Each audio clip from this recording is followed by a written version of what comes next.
Não baseie qualquer decisão de investimento no conteúdo deste vídeo. Não estamos registados como analistas ou consultores de investimento em nenhum país ou entidade oficial. A informação prestada neste vídeo é de caráter geral e informativo e não constitui aconselhamento financeiro. Nenhum dos participantes deste vídeo assume qualquer responsabilidade por erros e omissões, nem por danos financeiros sofridos pelos espectadores ou qualquer outra pessoa. Faça sempre o seu trabalho de análise e consulte profissionais devidamente credenciados pela CMVM. 3, 2, 1. Bem-vindos ao 46º episódio do Ações e Companhia. Estamos quase no Natal e comigo estão os grandes Diogo Gonçalves e Gonçalo Garcia. Olá, pessoal. Olá, olá. Olá, tudo fixe? Já se sentem natalinos? Eu não ligo muito. Ao Natal. O Gonçalo tinha ali um fundo porreiro de Natal, porque julgava que isto ia ser o último episódio antes do Natal e agora decidimos que ainda vamos fazer o da próxima semana para acompanhar os ouvintes e os espectadores no dia de Natal. Aqueles que não tiverem nada para fazer podem ter a nossa companhia. Mas eu gostei Agora muito desse coisa natalino aí de trás, desse fundo. Agora tem um fundo que parece daquelas casas japonesas, tipo minimalistas. Não tem nada, nem há cama, só um colchão no chão. Se eu vivesse sozinho era assim que ia estar a casa. Tem vantagens. Assim, é muito mais fácil de limpar, muitas coisas para comprar, e limpeza de espírito também. É isso, não é só a casa que está limpa, acaba por limpar um bocado a mente. É isso mesmo. Eu gosto muito da arquitetura japonesa, por isso. Da simplicidade. Mas eles também são um bocado extremos, porque isso é verdade, mas depois ao mesmo tempo uma pessoa vai a Tóquio e Tóquio é capaz de ser a cidade com mais confusão do mundo. Sim, isto é aquela casa idealizada japonesa, nem todas serão assim, não é? Tóquio tem 25 milhões de habitantes. Aquilo é um monstro de cidade. Mas é a consequência de ter 25 milhões de habitantes e não... Até há quem diga que tu consegues fazer qualquer negócio que tu queiras. A coisa mais excêntrica que existe em Tóquio, porque tu podes ser só um nicho muito pequenino, mas em 25 milhões de habitantes há de haver tipo, uns milhares que gostam daquilo que tu vendes. E portanto é uma cidade de nicho, tens nichos para tudo. Porque basta arranjar uns quantos milhares naquela cidade. Então vamos tentar vender um podcast em português em Tóquio. Eu não tinha comentado isso no Twitter, porque um dos nossos seguidores, cujo nome está a falhar agora, peço imensa desculpa, que estava a dizer que aquele ia ser o único tweet, estava a falhar o nome, ele era arquiteto na Suíça. Não, Tiago? Isso, Tiago Borges, provavelmente. E curiosamente é arquiteto na Suíça e também nos segue. Ele estava a comentar: este vai ser o único tweet ao vosso episódio, já não sei qual era o número do episódio, e eu respondi-lhe, tu que respondeste-lhe, Gonçalo, numa coisa completamente diferente daquilo que eu estava a responder. Eu respondi-lhe: eu tenho o desejo secreto, o sonho secreto que haja uma legião de fãs japonesa, os japoneses que nos seguem, como há algumas bandas portuguesas. Eu lembro há uns tempos atrás, estive com um tipo de uma banda cujo nome também não me lembro, a minha memória hoje não está no seu melhor, nunca foi boa, mas hoje não está no seu melhor, e ele estava a dizer que foram tocar ao Japão e que é incrível porque eles tinham fãs japoneses, nós nunca imaginámos. Pronto, e aí está. Agora vai haver alguém em Tóquio que vai responder ao... Sim. Mas eu nunca lá fui, mas é daquelas cidades que é um mundo que vale a pena ir. Eu acho que é a maior cidade neste momento. Do mundo? Por exemplo, sim, Hong Kong, por exemplo, é a maior, em termos de concentração de pessoas, é a maior zona do mundo. Não é? Porque é muito pequenina, tem 7 milhões de habitantes, mas aquilo é minúsculo. Mas Hong Kong em volume é massivo, é uma coisa assim impressionante. 25 milhões, é surreal. É curioso que estejas a falar do Japão, porque as empresas, uma boa parte das empresas mais antigas do mundo são japonesas, e isso vai ao encontro do tema do grande Gonçalo. Qual é o tema que nos traz esta semana, Gonçalo? É verdade. Inspirado numa conversa do John Elkann, o CEO da Exor, uma conversa que ele teve no podcast Masters of Scale. Ele basicamente argumenta, dá pistas como organizar uma empresa para que dure para sempre. E lá está, as mais antigas do mundo aliás, a mais antiga do mundo é a japonesa e ele, a partir daí, extrapola uma série de orientações. Para quem não sabe, a Exor é uma empresa holding italiana que é dona da Fiat Chrysler, que agora é Stellantis, dona da Ferrari, dona da Juve, foi dona da Economist e de uma, não sei se ainda é, de uma quantidade Ainda é. É a principal acionista da Economist. Deve ser uma quantidade de coisas. Sim. E agora vão vender a PartnerRe, que é o ramo de seguros, por 10 bis e vão ter cerca de 50% do market cap para investir, para brincar. O John Elkann vai agora alocá-los nos próximos anos, vamos ver o que é que ele vai fazer. Ele tem o sonho de ser o Buffett europeu, não é? Diz Diogo. Ia dizer que não está fácil para alocar 10 bis nestas alturas. É verdade. Só que, desculpem só fazer esta interrupção, consegues baixar a tua câmara? Consigo baixar tipo, um bocadinho assim. E isso, perfeito, para aparecer centrado, não é? Boa, maravilha. Sim. Por um lado não está fácil alocar 10 bis, mas por outro lado é das melhores alturas para vender algo por 10 bis. A história, por acaso, é fascinante, não é? E é até a pergunta do Guy Spier lá no Investors Day faz todo o sentido, porque este negócio já teve para acontecer, depois meteu-se a pandemia, acho que a empresa que ia comprar, que é a Covia, acho que é assim o nome, quis renegociar o preço. E eles disseram que não. Eu não sei se era só o preço, não sei. Quis renegociar. Por causa do Covid, não era? Alegaram que o Covid tinha alterado o preço da coisa, não era? Exatamente. E eles disseram que não, e não iam vender. E um ano e pouco depois voltam a fechar o negócio ao preço inicial. E a pergunta do Guy Spier é como é que eles conseguiram manter as relações, não é? Porque não é fácil, tu estás no processo de negociação, estás ali a bater bolas, a coisa corre mal, mas depois consegues voltar um ano depois a venderes à mesma empresa, porque normalmente ali fica ali um bocado emoções, não é? Altas à mistura e frustração e etc. E é difícil manter essa relação, não é? Com as outras pessoas. Sim. Por acaso está giro. Uma coisa que é muito saliente no John Elkann é o seu temperamento. Ele é saliente por existir muito pouco dele. Ele é sempre muito calminho a falar e claramente eu acho que contribui muito para ter mantido as boas relações por qualquer outra empresa. Ficaria chateada, não é? Porque o parceiro resolveu voltar atrás com a sua palavra por causa de um evento externo, uma pandemia, e ele conseguiu manter toda a relação e, aliás, entretanto, até aprofundaram alguns investimentos, fizeram investimentos em comuns. A PartnerRe da Exor geria alguns dos investimentos da Coveia e mantiveram esta relação e ao fim e ao cabo, depois provou-se que o preço inicial continuava válido. Eles também estavam numa situação complexa, porque eles também, além disto, também estavam noutro processo de merge da Fiat com a PSA. E, portanto, isto se calhar depois também podia dar asas a que a própria PSA quisesse também negociar outras condições para o outro processo. E eles começavam por ceder aqui e ali. Isso não tinha ficado fechado antes da pandemia? Os dois ficaram fechados antes da pandemia, mas os dois foram renegociados. A venda da PartnerRe caiu e a venda, ou a fusão da Fiat com a Peugeot, para fundar a Stellantis, foi renegociada. E o que acabou por acontecer nesta fusão foi que o dividendo foi bastante mais baixo. Antes da Fiat se fundir com a Peugeot, pagaria um dividendo e este dividendo foi um bocadinho mais baixo, em contrapartida recebeu um spin-off, uma empresa, não sei bem o nome, começada por F.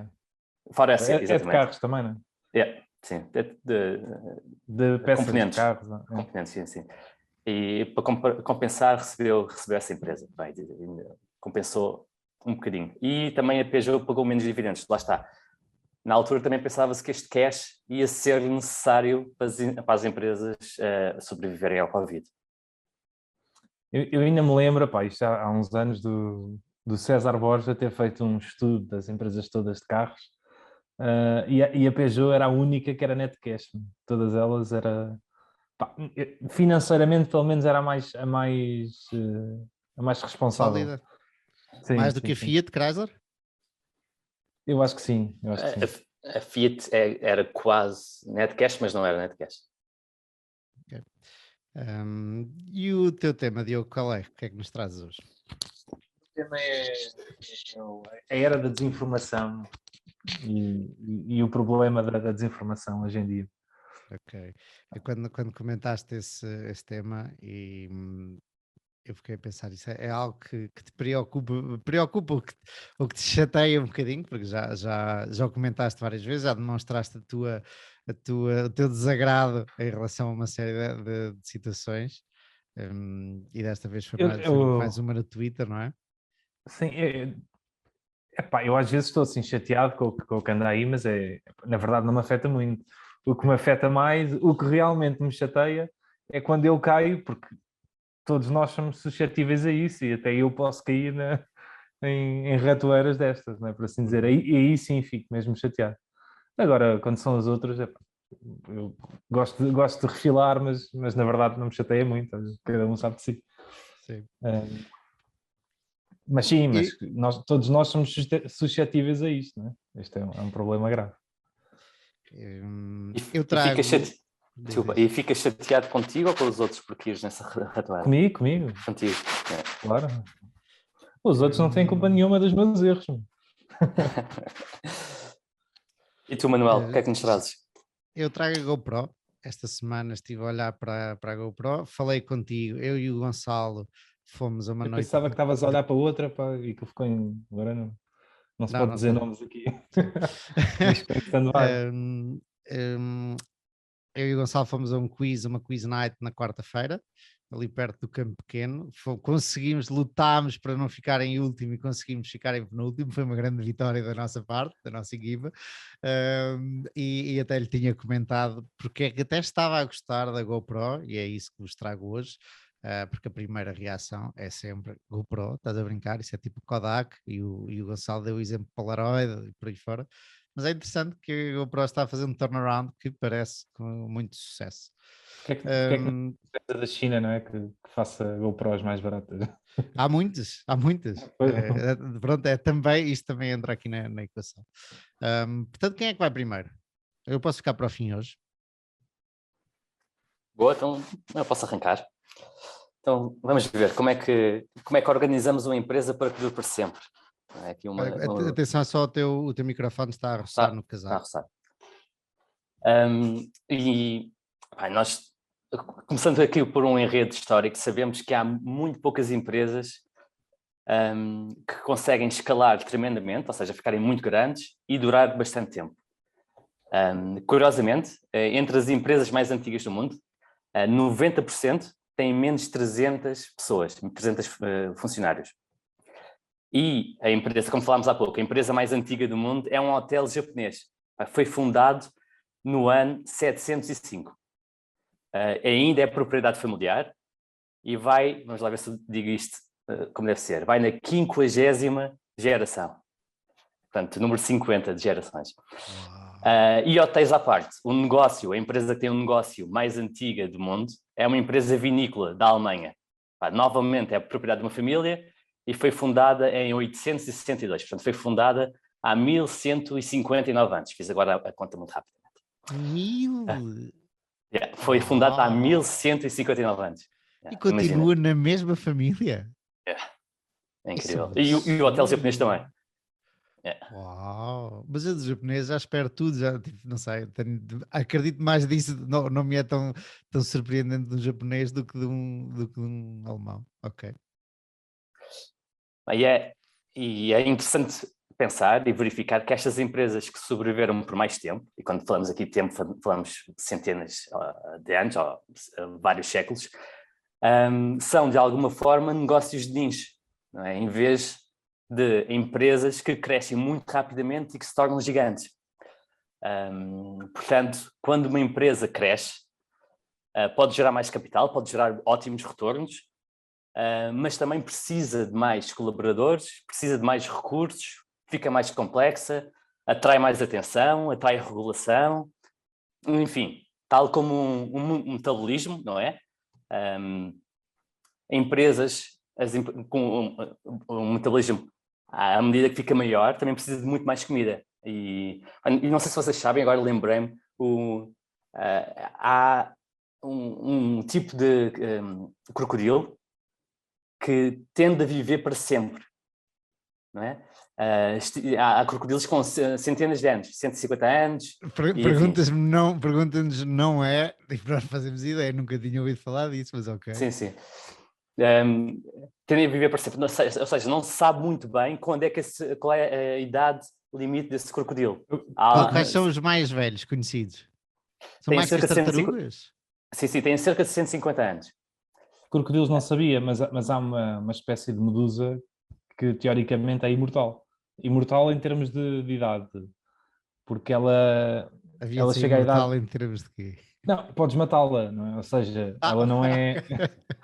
podes cortá-la ao meio, ela morre. Ok, bom, bem visto. Mas não envelhece, ou seja, ela na verdade chega à fase reprodutiva, ela reproduz e volta a rejuvenescer a ser criança. Uau! É sério, e está neste ciclo vicioso. Ela virtuoso, fundo, aliás. Exato, virtuoso. E não se percebe, há muita gente a estudar aquilo porque aquilo é um princípio para qualquer espécie, na verdade, teoricamente pode ser capaz, não é? De fazer, se há alguma espécie que o faça e gostariam, não é? De tentar reproduzir no humano, mas é um ciclo virtuoso, lá está, em que ela, na verdade, rejuvenesce e fica sempre naquele processo. Mas pronto, mas pode chegar lá e matá-la e ela morre. Neste exemplo que eu estava a dar do crocodilo, estes crocodilos tendem a crescer com o tempo. E a principal causa de morte destes crocodilos não é a idade, é o facto de tornarem-se demasiado grandes e não encontrarem alimento suficiente. Portanto, o tamanho, claramente aqui, é o que os leva a falecer. Size matters, yeah. E pronto, e por ficarem mais fracos, não é? Por ficarem demasiado grandes, são mais facilmente afetados e tal como as empresas também tendem a aumentar a probabilidade de desaparecerem.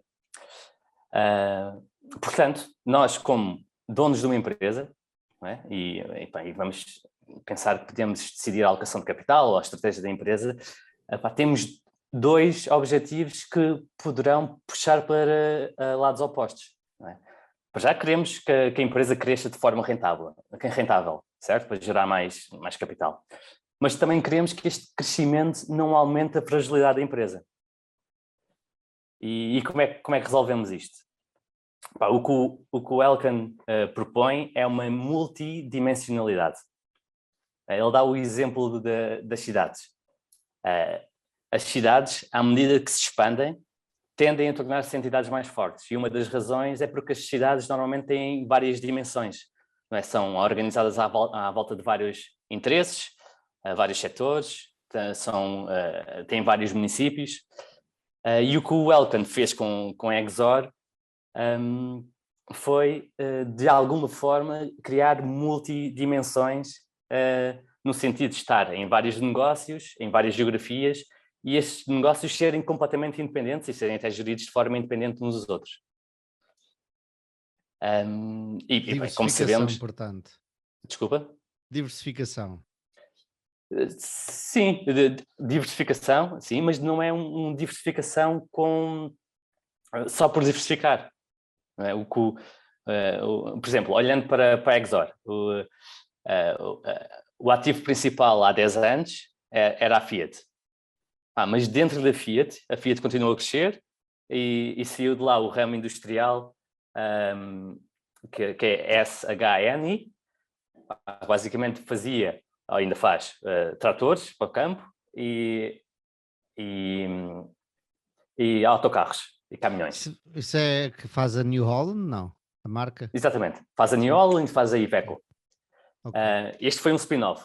E agora este spin-off continua a crescer e agora vai fazer um novo spin-off. Vai fazer o spin-off da Iveco. Vai separar. Portanto, estas empresas continuam a crescer e a separar-se. E tal como sabemos também, a Ferrari saiu da Fiat. É um spin-off interno, ou não? Eles não vão pôr em bolsa? Vão pôr em bolsa. Ah, vão? Ok. Yeah. A Iveco vai para a bolsa, vai sair da SNH. E os atuais acionistas da Exor vão ficar com ações da Iveco ou... A Exor vai ficar com ações da Iveco. Os acionistas da SNH é que vão ficar com ações da Iveco. Ok. So, isso também foi uma pergunta que fizeram na Assembleia Geral, não sei se ouviste, foi se eles perguntaram ao Elkann se ele pensava fazer um spin-off, ou seja, pagar como um dividendo especial as ações que tinha da Ferrari ou da Fiat ou o que seja, a própria Exor fazer um spin-off. Desculpem. E o que ele respondeu foi que esse não é o objetivo da Exor. A Exor é uma holding company, tida maioritariamente por uma família, e é onde eles querem conciliar os investimentos. Mas, por outro lado, eles querem que as empresas que eles participam façam este tipo de trabalho, cresçam e depois separem os ramos de negócios. Spawners. Mas calma, só aqui uma à parte. A SNH vai fazer um spin-off. Exato. Mas então aquilo tem que ser um IPO, ou então ela vai... Como é que aquilo vai entrar em bolsa? Elas hoje em dia têm 100%, não é? Yeah.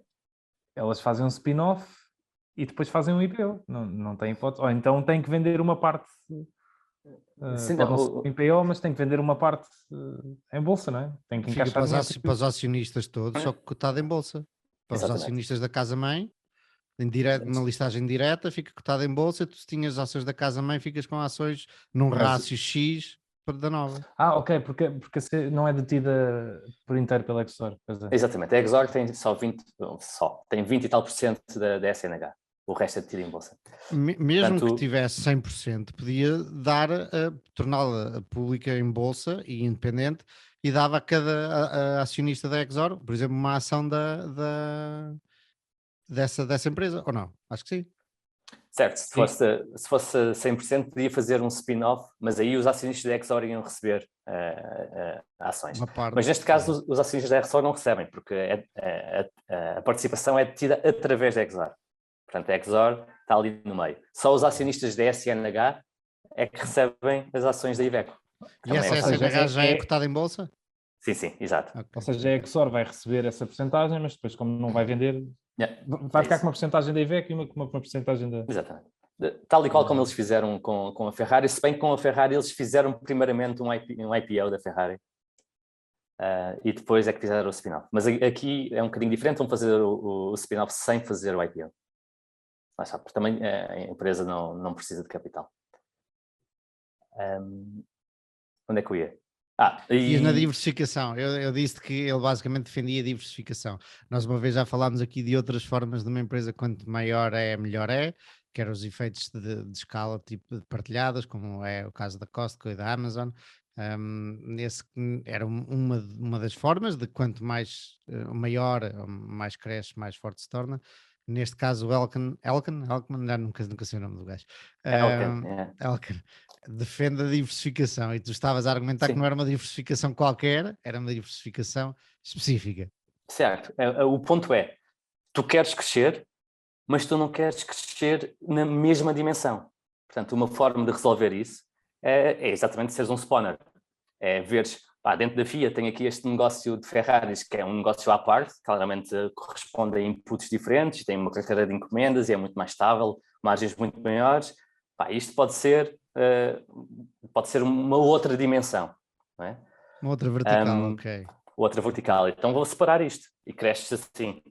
E curiosamente, dentro da Fiat, ele tinha falado que gostava de fazer o spin-off, não o fez enquanto era acionista, era acionista direto, agora teria de fazê-lo através da Stellantis, mas dentro da Stellantis agora há uma empresa chamada Comau, que basicamente é robótica altamente focada para linhas de montagem, e ele sempre quis fazer o spin-off disto, quis tornar a empresa o mais independente possível dentro da Fiat, para depois fazer o spin-off. Ainda não foi feito. Aliás, foi uma das perguntas da Assembleia Geral e ele acabou por não responder, infelizmente. E o que é que eu ia dizer agora? Voltando aqui às cidades. Portanto, nós sabemos, um contraponto à questão das cidades seria uma cidade tipo Detroit. Cresceu imenso, mas aqui o problema é que cresceu imenso só numa dimensão. Não é? Só tinha a cidade estava muito virada, curiosamente, para a indústria automóvel. E isto foi um problema quando a indústria automóvel se sentiu bastante e criou aqui um ciclo vicioso, não é? Que as pessoas saíram da cidade porque não encontravam trabalho e, portanto, cada vez havia menos interesse na cidade e a cidade acabou por se tornar cada vez menos frequente. com problemas de droga.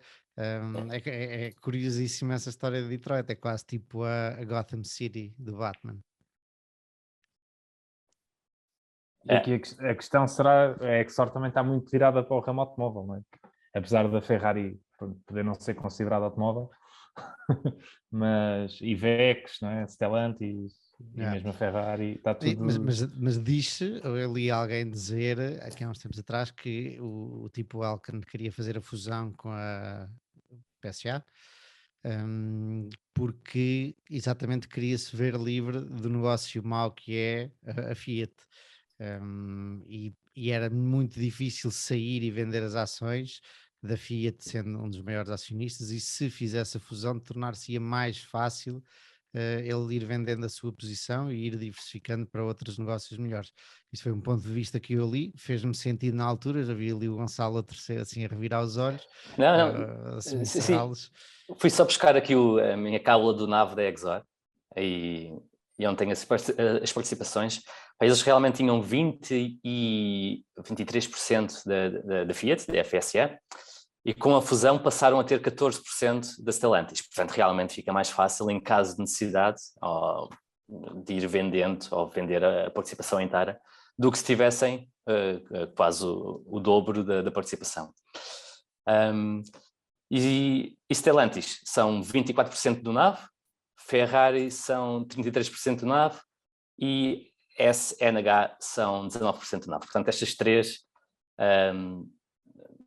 isto dá 76% do NAV. Portanto, 76% do NAV realmente muito ligada a automóveis, tratores, veículos de luxo, caminhões. E como o market cap é metade do NAV, não é? O resto é tudo borla. Exato. Portanto, o que tu compras é isso, com o resto de borla. É isso mesmo. O desconto está a 42%. Portanto, sim. Mais do que o resto. É interessante, as histórias dos descontos do NAV, é interessante que hoje em dia quase todos os conglomerados estão a descontos grandes. Não é? Mas isto nem sempre foi assim.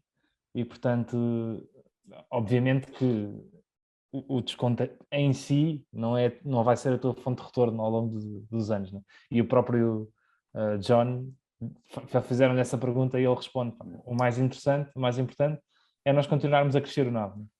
E se estivermos a crescer o NAV, à partida há uma correlação.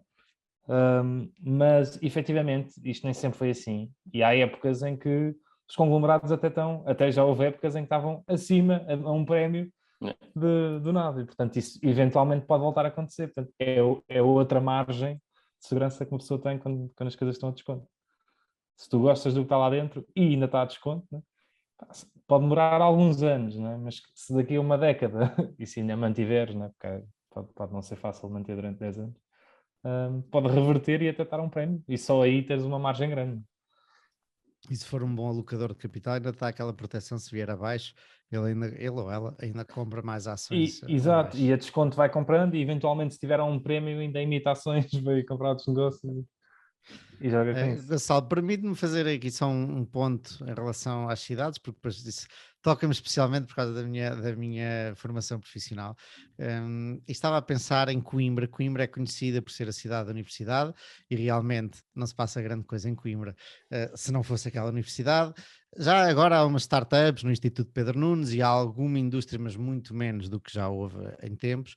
Portanto, funciona tudo muito por causa da universidade e do hospital, que é da Universidade de Coimbra também. Portanto, é ali E eu lembro do Cup e do Adventures in Capitalism, que já agora fazendo a ressalva, o Cup acabou de aterrar nos Açores, portanto se houver alguém aqui que esteja nos Açores e que queira conversar sobre ações com um tipo que sabe muito da coisa, o Cup está nos Açores disposto a ir ver cerveja com quem quiser e beber cerveja com ele. Podem pôr aqui o comentário que eu trato de vos pôr em contacto com ele, e aí está. E o Cup escreveu sobre Coimbra, porque lá quando eu o conheci ele esteve em Coimbra e estava a comentar que Coimbra ter deixado de ser a capital de Portugal por decreto do rei e de repente passa a ser Lisboa, e ele fazia o ponto de repente Coimbra, todo o interesse que Coimbra tinha desaparece.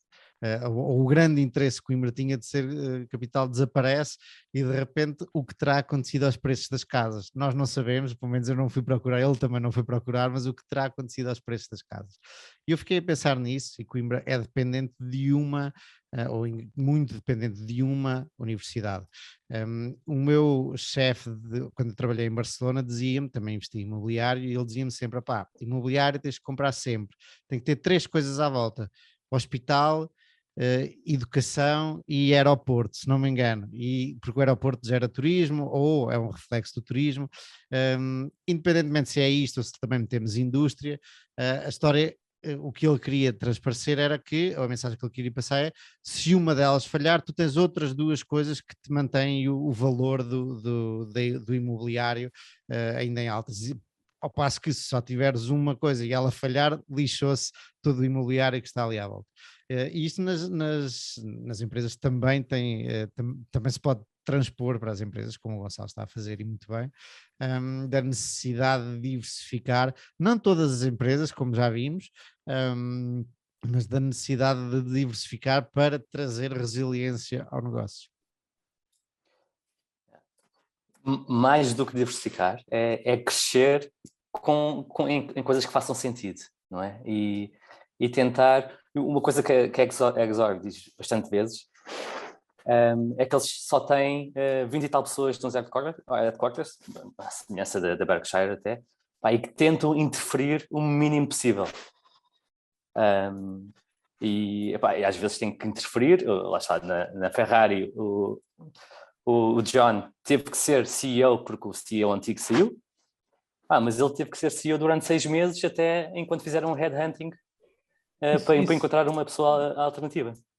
Eu não conheço a fundo a Exor, mas isso não me parece. Nos últimos 3 ou 4 anos, as empresas todas quase não trocaram de CEOs e não foi influência também da Exor. Por exemplo, a Ferrari, a Stellantis é o Carlos Tavares, mas na CNH e na Ferrari, não sei, eu tinha ideia que os CEOs das empresas trocaram recentemente. Da Fiat, pronto, o Sérgio faleceu, não é? Ficou o Carlos Tavares tinha outra pessoa, mas entretanto com a fusão agora ficou o Carlos Tavares. Na CNH escolheram uma equipa de administração que depois acabou por sair e até foi a Susan, que é vice-CEO da Exor, que foi para a administração, foi como CEO e teve que ficar 1 ano e meio. Também se meteu uma pandemia pelo meio e ela ficou 1 ano e meio, mas agora também saiu. Portanto, sim, aconteceu. E depois da Ferrari, creio que o CEO também saiu por próprio pé e o Elkann teve que ir. Mas também, entretanto, já saiu. Portanto, eles acabam por ser gestão de último recurso, mas não tendem a ficar muitos anos na administração.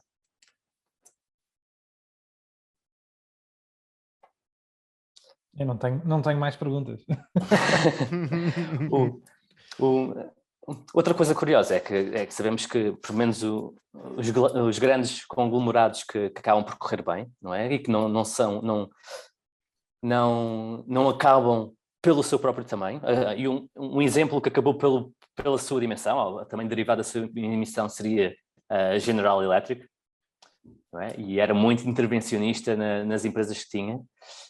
E o contraponto à General Electric seria uma Berkshire, que aos dias de hoje é uma empresa maior do que a General Electric, mas lá está, consegue ter várias verticais, várias dimensões e é gerida de forma muito autónoma por cada subsidiária. curiosamente, as duas empresas que tu disseste mais antigas do mundo têm um único negócio, ou não? Sim, é isso. Tem um único negócio, lá está, mantiveram-se muito nicho, muito pequeninas.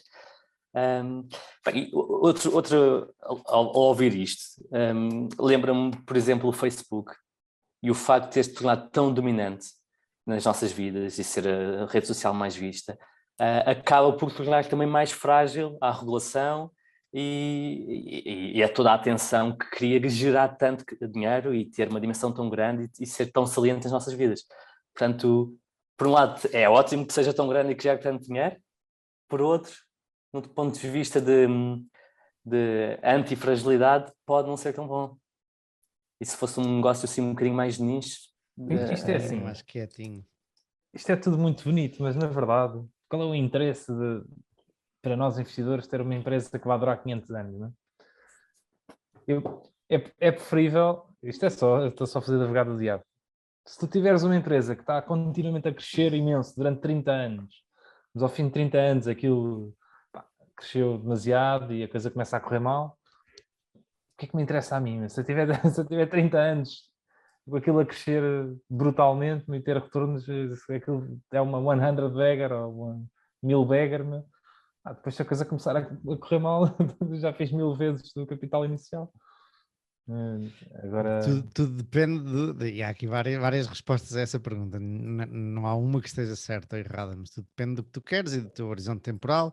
Imagina, agora que tens muito dinheiro e está bem dividido por imobiliário, terrenos, e empresas disto, empresas daquele outro, carros, arte, o que quer que seja, está muito bem separado ou diversificado e tudo.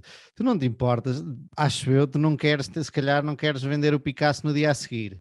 E queres deixá-lo na família e não faz sentido vender e deixas para o próximo e o próximo deixa e vai-se mantendo e vai-se acrescentando.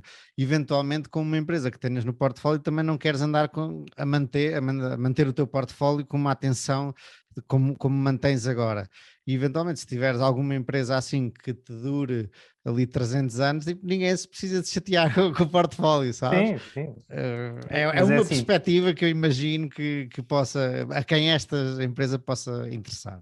Eu percebo o ponto, até o facto de, se tu fizeres uma coisa que perdure, que a intenção é perdurar 500 anos, isso também funciona para apenas durar 30 anos, não é? Portanto, a resiliência para os próximos anos fica mais assegurada se estiveres a pensar sempre em como isto ser eterno. Mas, por outro lado, eu não digo vender amanhã, mas acho que qualquer caso de 20 anos de história de sucesso de uma empresa é mais do que exato, é mais do que suficiente. Se eu tiver que tomar uma decisão de 20 em 20 anos, de alocar, de vender de um lado e alocar no outro, também não é o fim do mundo. Eu acho que esta questão é principalmente importante quando ficas com uma dimensão muito grande, não é? Se estiveres no caso do John Elkann, ele está a gerir 20 bis e está a gerir para a sua família, não é? E, portanto, aí a visão dele será mais intergeracional, não é? Para as próximas gerações e tornar isto algo que possa fazer compounding para sempre, sem ter um ponto único de ruptura, não é? Sem ir portanto, aumentando ao máximo a sua resiliência. Agora, é um bocadinho diferente para alguém mais pequenino, não é? Que não tem este problema de ser tão grande. Gonçalo, desculpa interromper-te. O tema era longevidade ou longevidade à medida que se tornam grandes? Qual era... porque estamos aqui a falar de várias coisas. O tema dessa parte do artigo que trazes era exatamente sobre longevidade à medida que vamos ficando grandes, é isso? É isso mesmo, sim. Okay. Sim. É um bocadinho como... É sobretudo como resolver a dicotomia, que é tentar crescer o mais depressa possível e tentar que a empresa dure para sempre. Pronto, esta dicotomia é um bocadinho difícil de conseguir a partir de um determinado ponto, a partir de que a empresa fique realmente grande. Se estivermos a pensar em portfólios mais pequeninos, ou em coisinhas mais pequeninas, já faz menos sentido. Mas agora, mas meter-nos na cabeça do Buffett, não é? Aos 90 anos, a maior parte das decisões que ele toma não é para gerar grande retorno nos próximos 5 anos. Não é Imagino eu. A maior parte das decisões que ele toma será mesmo a pensar nas próximas gerações e tornar a Berkshire resiliente após Buffett, após Charlie. É o seu legado que está em causa agora. No fundo não interessa para nada depois de morrer. Não é? É verdade, já falámos disso no outro dia. Interessa para quem tem a ação. Ele próprio às vezes diz isso, não é? Que o julgamento dos outros é muito mais importante do que o dele no caixão, não é? Depois de morrer, olha, os outros que decidam. Mas sim, mas eu percebo, e é interessante que tu, na verdade, quanto mais jovem és, mais uma visão de longo prazo devias ter, não é? Mas efetivamente parece que é ao contrário. Quanto mais velho ficas, mais pensas a longo prazo. É um contrassenso. É um contrassenso, mas percebe-se porquê, não é? Também tens outra perspectiva do tempo, não é? E lá está. Não sei se sentem isto, mas eu sinto que à medida que vou ficando um bocadinho mais velhote, cada dia ou cada mês me parece mais curto. Mas isto é sobretudo porque estou a comparar esse mês à minha vida antiga. Portanto, e cada mês que passa é uma percentagem inferior da minha vida total. Portanto, é normal que nos sintamos assim. Eu lembro-me, quando tinha aí 6, 7 anos, cada dia ou cada semana parecia uma eternidade. E as férias grandes... Os 3 meses de verão de férias grandes eram gigantes. Parecia mesmo grande. E agora 3 meses passam um instante. Podemos passar ao tema do Diogo? Bora lá, Diogo. O meu tema é curtinho, não é? Quer dizer, o meu tema tem para muitas mangas, não é? A misinformation, a desinformação, as fake news, é um tema que se fala muito em muitos outros contextos. Mas neste em particular, isto é curtinho e tem a ver com uma... Isto veio de um post do Nick outra vez, mas tem a ver com uma fotografia que tem andado aí. Que eu já havia circular uma data de vezes em pessoas diferentes e pessoas que eu acho que têm alguma credibilidade. Que é uma fotografia sobre os retornos do Nasdaq desde o início do ano, portanto, deste ano. E em que basicamente... Vais pôr por trás de ti, eu posso pôr por trás de mim, enquanto falas, vá. É isso, mete aí. Basicamente, o gráfico mostra os retornos do Nasdaq, do top 5 empresas do Nasdaq, e o retorno do Nasdaq excluindo o top 5. E se tiveres o top 5, não, nem é o top 5, é o total, e depois outro gráfico a excluir as 5 maiores. E se vires o total, o retorno este ano gira ali à volta dos 20%, 15, 20%. Se excluires as 5 maiores, o retorno está nos menos 15% ou menos 20%. E há imensa gente a partilhar esta imagem. E a imagem tem alguma verdade. Para já é falso estes dados.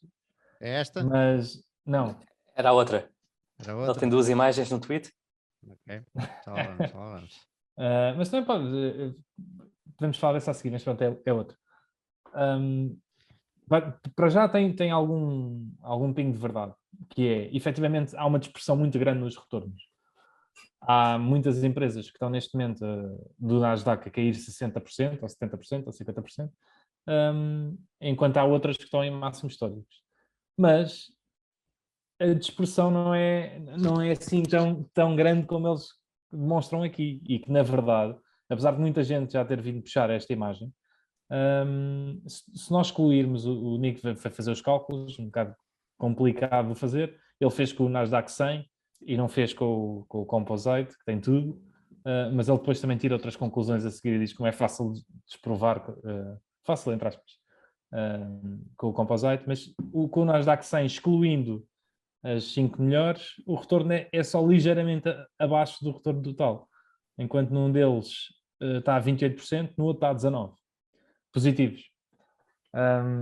E que, portanto, esse gráfico que está aí, a linha amarela, é completamente falso. E provavelmente foi uma imagem manipulada por alguém, não sei de onde é que ela foi buscar isso, mas como há esta noção e há esta ideia de que efetivamente há uma dispersão grande, e esse facto é verdade, as pessoas nem vão ver muito, nem vão confirmar se estes dados são verdade. E depois o que acontece é que, e isto acontece com quase todas as coisas, nós vemos a informação, assumimos se ela é verdade ou não, moldamos as nossas histórias e só depois é que vamos confirmar. Porque é muito fácil de espalhar desinformação, informação falsa hoje em dia, mas às vezes o processo de confirmação é demoroso. E, portanto, até nós irmos a confirmar, ou às vezes até nunca confirmamos, nós ficamos com estas believings, não é? Com estas crenças, como havia esta crença aqui em relação a determinados dados. Isso é perigosíssimo, porque, principalmente para quem está a querer investir, trabalhar com dados, com informação ou com crenças falsas é meio caminho andado para as coisas correrem mal. E o nosso objetivo enquanto investidor é tentar mapear o melhor possível, né? O que é que se está a passar. E diz-me só. Eu lembrei-me de... houve até alguém, não sei se era cientista, mas alguém conceituado que tentou estimar a probabilidade de morrer de Covid. E em comparando com várias outras coisas arriscadas que fazemos no dia-a-dia. E ele chegou à conclusão, entre outras coisas, que era mais provável morrer num acidente de moto, se andássemos de moto no dia-a-dia, era mais provável uma série de outras coisas, e entre estas coisas todas que ele disse que era mais provável, disse também que era mais provável morrer na casa de banho a tomar um duche. Ao fazer isto, ele ganhou muita, ficou viral, esta última, que era mais provável morrer a tomar um duche. Os tweets ficaram virais, as agências de notícias pegaram mais nesta última concepção, mas lá está, esta era que era falsa. Ele depois de ver que isto tornou-se viral, deixa-me lá confirmar se calculei bem esta probabilidade de morrer enquanto toma-se um duche. E ele disse, realmente enganei-me, não o fiz por mal, mas enganei-me, e vou agora dizer a toda a gente que me enganei. A correção da notícia não teve qualquer adesão, ou seja, não se tornou viral, ninguém quis saber, enquanto a outra continua-se a espalhar, apesar do autor de ter vindo a público dizer que tinha feito um erro. Mas lá está, o facto de ser surpreendente e o facto de ser bastante visual, alguém morrer na casa de banho, e o facto de tomarmos banho todos os dias, tornou isto muito mais interessante do que a sua correção. E lá está. É um problema. Isso não sei se é um mix de confirmation bias também. Com as pessoas, se aquilo for de acordo com aquilo que tu acreditas, tu vais logo pegar. Se for contra, tu excluís aquilo, né? É como se nem ouvisse, não é? Sim, é isso a juntar com o facto de ser surpreendente e de provar um ponto.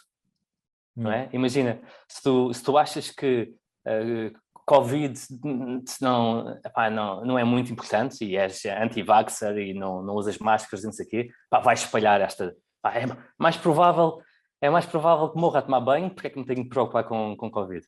Não é? E, portanto, isto gera aqui fica viral, mas sim, acho que basta razão, é um bocadinho enviesamentos pessoais com o facto de ser surpreendente e provar um ponto.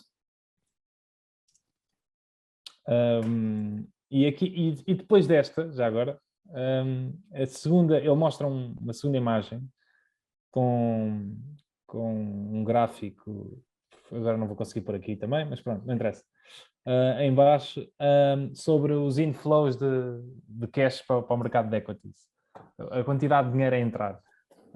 E neste facto, ele também faz um ponto interessante em relação a isso, que é, este gráfico, ao contrário do outro, já não é fake news, é factual, os dados estão certos, só que a conclusão que se tirou logo à cabeça, quando este gráfico foi espalhado, foi que, pronto, já se percebe o que é que acontece, ele diz lá a frase, já se percebe o que é que acontece quando a Fed imprime trilhões e etc.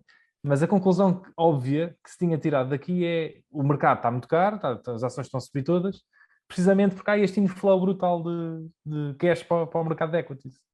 E isto é uma conclusão que, apesar dos dados serem verdadeiros, a conclusão é totalmente falsa. Exatamente. É esse gráfico aí atrás. Porque à primeira vista, o que toda a gente estava a debater é este dinheiro todo a entrar nos mercados, faz com que esteja tudo a ficar caríssimo, não é? E pronto, e a Fed imprimir imenso dinheiro é o que dá. Mas a verdade é que estes inflows de capital para o mercado acionista em nada tem a ver com os mercados estarem caros ou baratos. Porque a quantidade de dinheiro nos mercados é sempre a mesma.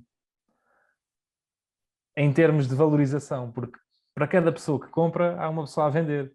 E, portanto, eles estarem caros ou eles estarem baratos não influencia absolutamente nada o inflow de cash para as equities. E, portanto, a conclusão inicial estava errada. Este inflow tem estado claramente a crescer porque há, neste momento, mais empresas a entrar em bolsa, mais SPACs, mais IPOs, e a entrada de novas empresas em bolsa é que faz este inflow crescer. Olha lá, isto é uma daquelas alturas em que eu posso estar mesmo claramente a não ver uma coisa óbvia.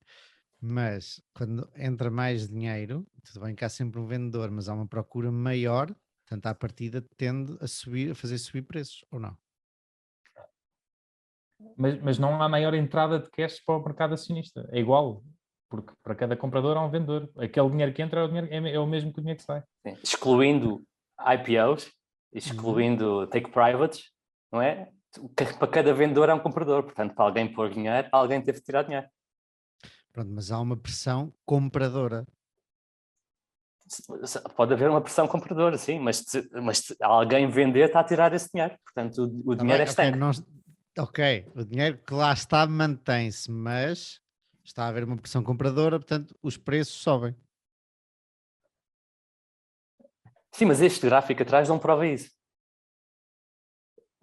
Não é? Esse seria o ponto do... Quem usa este gráfico aqui atrás, quer dizer que há muito dinheiro a fluir para o mercado acionista e isso é que tem levado à pressão compradora e a subida de preços. Mas este gráfico só prova que tem havido muito mais IPOs do que take privates. Ok. Agora, podes argumentar, há muito mais IPOs porque os mercados estão caros. E as empresas, os fundadores tiram a oportunidade de conseguirem vender a sua empresa mais facilmente. Mas isso já é uma conclusão de segunda ordem. E que até aí pode não ser verdade, porque pode haver mais dinheiro também disponível para take privates. Se eu tenho mais dinheiro, não é? Porque é que eu não hei de querer também usá-lo para tirar algumas empresas em bolsa? Não sei. A minha lógica pode estar errada, mas eu por acaso não consigo justificar o facto de haver maior liquidez com um maior número de IPOs, mas é possível. Sim, não, mas o que vês aqui também, olha, coincide as alturas em que há mais take privates, coincide com as alturas das crises financeiras, não é? 2008, não é? Depois da crise da Europa, não é? 2011, 2012 e agora outra vez com o Covid. Portanto, aí claramente houve mais saídas de bolsa do que IPOs. Enquanto os IPOs tendem a ser em topos de mercado. Mas pronto, isto é, podemos estar a confundir causalidade com correlação. Mas por menos essa correlação existe. É isso. Mas pronto, mas tem exatamente a ver com isso. A primeira conclusão que as pessoas tiram logo disto é por isto que os mercados estão mais caros. Este gráfico demonstra que os mercados estão mais caros. Mas eu sou o claro exemplo de que é fácil chegar a essa conclusão, porque é uma ginástica mental que não é fácil de chegar lá, não é tão imediato quanto isso. Exatamente. Aliás, é essa a conclusão dele, que isto é tão perigoso que até dados que sejam verdadeiros podem levar a conclusões falsas. Era exatamente o que ele estava a dizer. E principalmente se eu partilhar este gráfico com essa conclusão falsa, estás a perceber? Porque a maior parte, não é a maior parte, mas se calhar se tu não tiveres ou a pensar muito sobre o assunto ou a investigar, isso faz-te sentido e ficas logo com essa ideia e dizes, claro, faz todo o sentido e nem pensas mais sobre o assunto. Não é? E isso até é mais perigoso. A conseguires tirar conclusões falsas, a conseguires espalhar, não é, entre aspas, no fundo é uma fake news, não é? Baseada em dados reais. Nem é preciso falsear os dados. E a conclusão dele e isto agora pode ter muito pano para mangas, mas a conclusão deles é pá, uma pessoa à partida tem que ser sempre cético. E enquanto não conseguires provar alguma coisa ou pensar muito sobre o assunto, tu nunca tiras tentares forçar-te a não tirar nenhumas conclusões com estas coisas. E o problema é que... Mas isso obriga-te a ir pensar a fundo sobre toda a quantidade de informação que te passa à frente todos os dias. É impossível, não dá para fazer, não é? Mas se calhar, nem sei se há muito interesse nisso. Mas se calhar mais vale ter menos informação do que mais informação. Ou seja, a maneira como tu digeres a informação, se calhar... E nós vivemos numa época em que estamos sempre bombardeados de informação e a procurar. Se calhar mais vale procurar menos e tentar pensar mais sobre aquela que já teve. Mas pronto, mas isto agora ninguém sabe. A ideia aqui a ponderar é isto. Vivemos numa fase de excesso de informação, não é? Vivemos numa fase em que é muito fácil partilhar ideias que estão erradas e que devemos pensar sobre isto de maneira a não sermos nós apanhados, não é? E que vamos ser, mais tarde ou mais cedo, em algumas coisas destas, nas teias. Eu pensava que o Forex me ia dar um Lamborghini. E o problema é que depois é muito mais difícil sair delas, não é? Porque quando já acreditas numa coisa, é muito difícil mudares de opinião. O ser humano odeia mudar de opinião. Tem e pronto, olha. Mas a verdade é que este gráfico gostei muito de ouvir isso, porque nem nunca tinha pensado nisso que vocês me disseram, que o dinheiro continua a ser o mesmo, porque se entrou também saiu. Achei muito bom, foi uma ótima conclusão e desse artigo e deste episódio, porque eu próprio sou a prova de que a coisa realmente as pessoas não pensam a fundo nas coisas que lhes dão.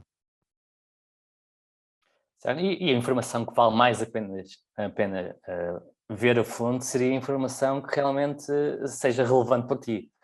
Muitas destas coisas que nós vemos, esse gráfico do Nasdaq e afins, tu olhas, ok, acredito, pode ser, a dispersão é muita, e não vais estar a pensar, será que isto é mesmo assim, não é? É assim como a maior parte da informação que temos no dia-a-dia. Agora, para aquela informação que é realmente importante para nós, imagina que seja de uma empresa, seja material para uma empresa do nosso portfólio, por exemplo, aí já convém pensar um bocadinho mais a fundo e realmente ver as hipóteses. Será que esta informação quer mesmo dizer isto? Será que é mesmo verdadeiro? Agora, para tudo, fica um bocadinho difícil. A questão é que as pessoas depois justificam as coisas com isto. Imagina que tu estás investido em algumas ações do Nasdaq e estás a ter uma performance horrível.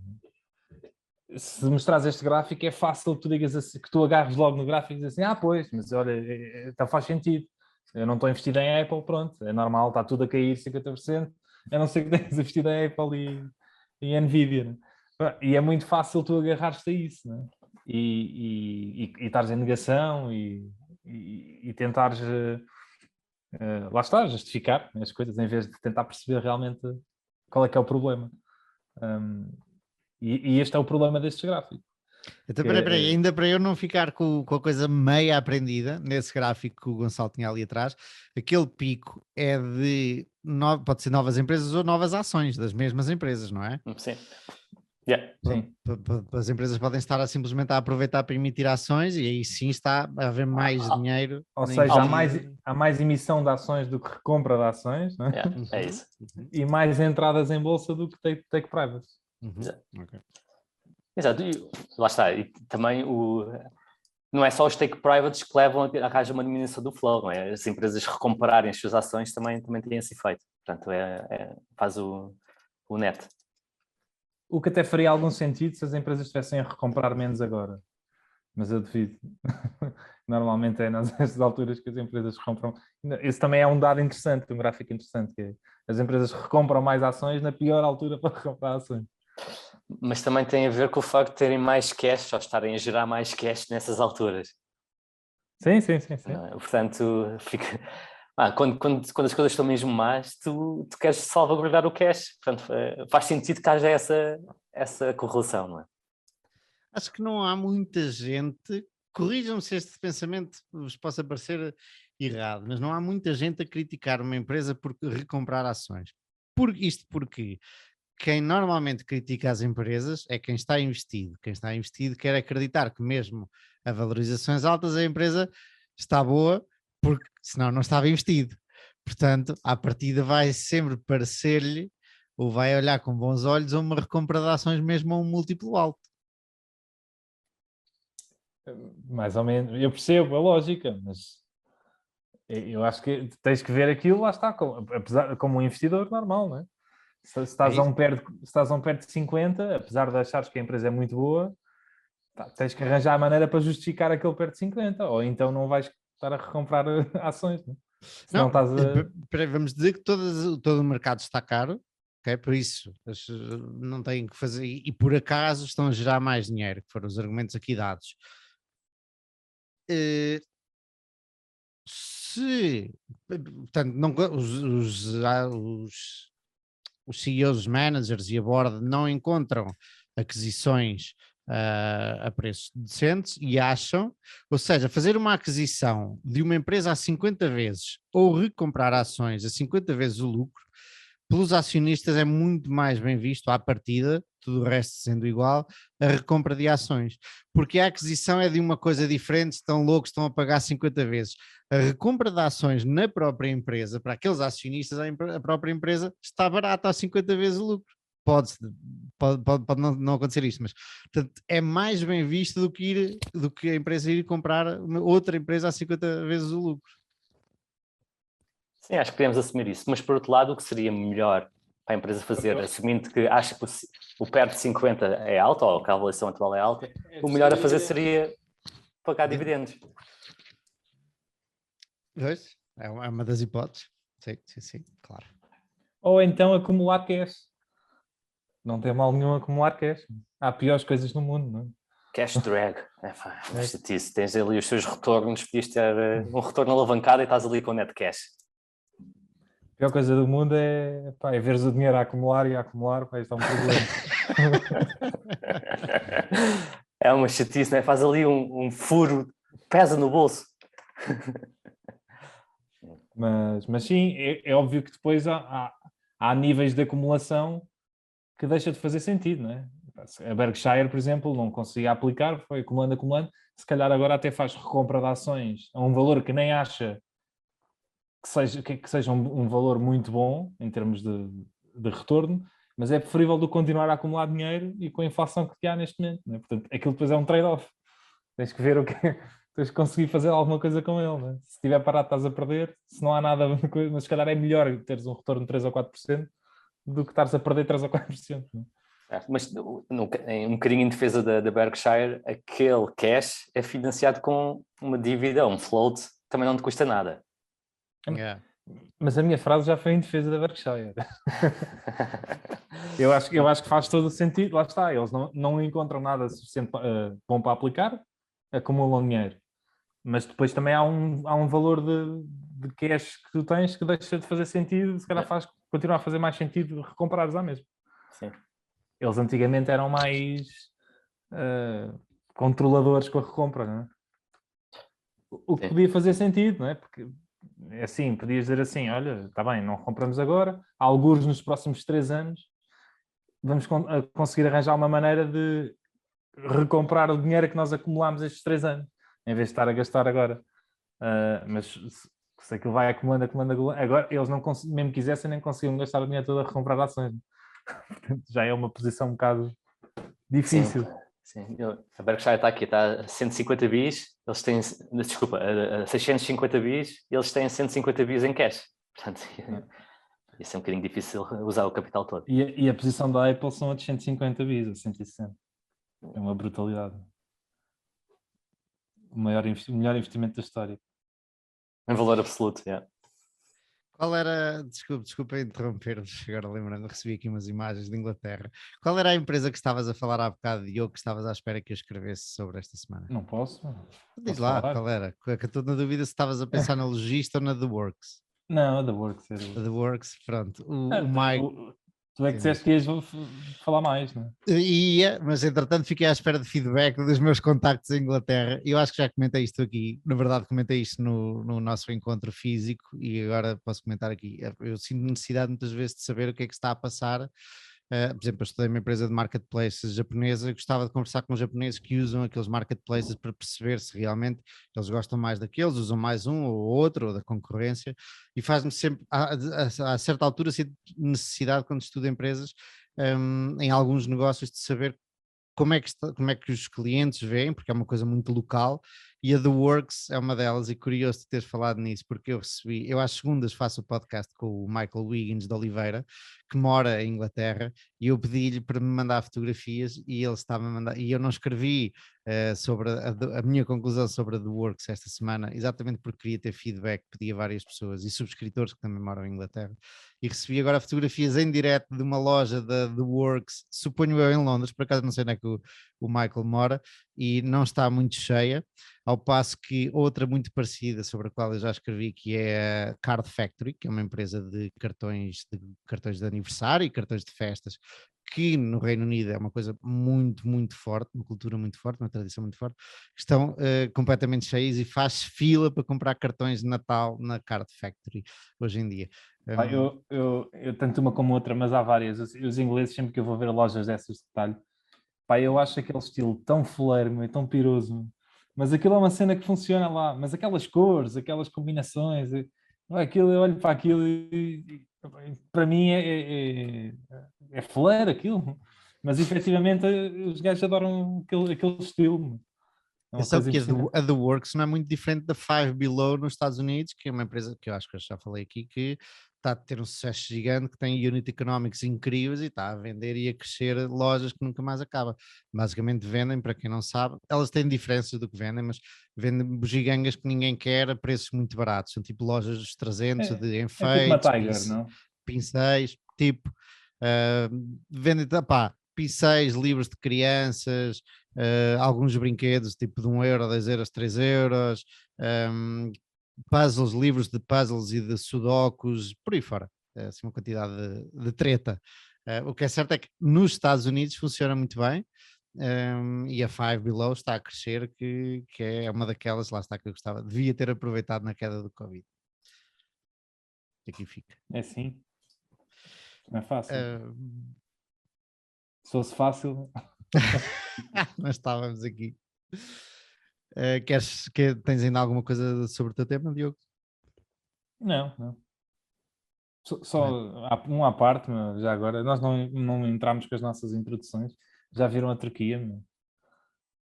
Eu gostava de perguntar ao Moniz, como é que está o investimento dele lá? Que aquilo... A inflação eles hoje fecharam o stock market, está fechado, não se sabe quando é que vai voltar a abrir.